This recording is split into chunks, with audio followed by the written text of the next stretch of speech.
everyone, my name is Shakhat Havan, and today I wanted to speak to you about,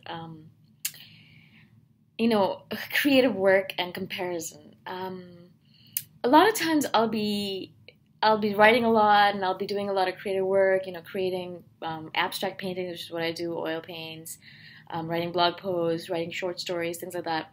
And I'll be in a really, really, really creative phase of my or time of my life. Maybe it'll last for a month or two.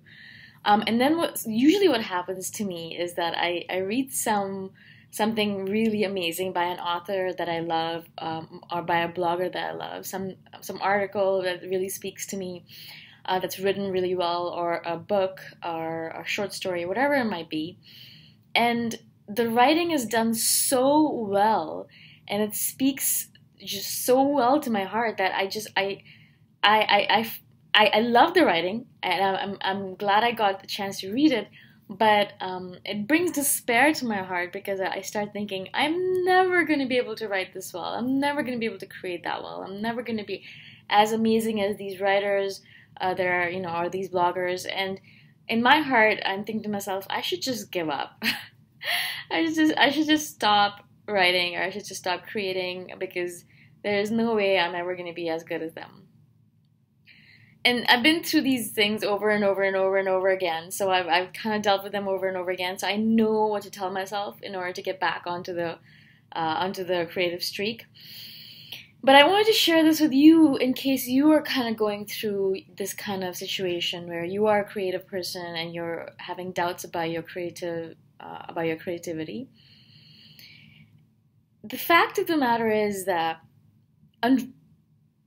there are very few original ideas on this planet. Very few really, really, truly original ideas. I would say it's extremely rare that a thought or something that you're talking about hasn't been put on the internet before. It's interesting because of the widespread availability of knowledge on the internet, you'll be able to see that every single time you have a thought, you can probably go on the internet and find someone else who's had the same thought as you. So it's really rare that a thought that you have is completely 100% original. There might be bits, pieces to it, but it's probably been written about some way, somehow on the internet. Now, that's actually not a bad thing. That's actually a good thing, because it proves to you that, there are people who are thinking in the same way as you. There are people who are interested in learning more about what you're talking about. It kind of validates your thinking, validates the fact that you're putting this out there. But more importantly, what I wanted to say is that even though that thought that you've had is already on the internet, it doesn't mean that it's going to be presented exactly the same way as you're going to be presenting it. Because you're a unique human being with unique life experiences and a unique way of looking at things, no one looks at things the same way as you do, because you've had completely different experiences. You're a completely new person compared to anyone else, right? So the way you're going to look at it, even though you're going to have the same thought, you're not going to present it, or you're not going to write about it, or you're not going to look at it in the same way as someone else might.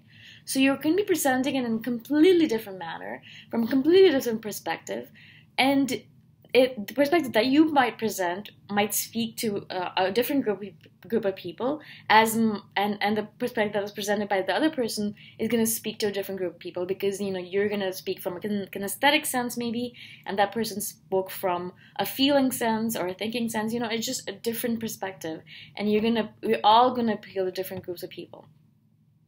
So what I'm trying to say is that there's no need to despair because you feel like, you're not writing, you don't have any original thoughts, and you're putting out the same kind of stuff as everyone else, because what you're going to be putting out is going to be different in some manner, shape, or form. It's just going to be, just because you are a different person from everyone else out there.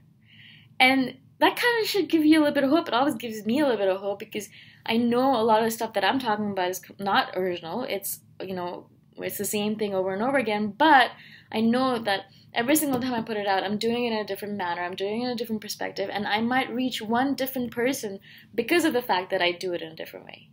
So that's one way I want creative people to look at things, so that it gives them hope, and it makes them feel a little bit better about putting their own items out there. We need all of these different people. We need all these different creative people putting their stuff out there. It's important for us to all be putting our stuff out there. It's important for the world in general for more creative people to be creating. The diversity of of the species, of the human race, is necessary, and the diversity is signified by the different aspects, the different creative things that we're putting out there. That's one aspect of it, obviously, but it's an important aspect. If we weren't allowed to create anymore, the human species would dwindle in our spirit, and that's what the important part of us is, not the body, but the spirit. The spirit is what matters. So I hope this video helped you a little bit.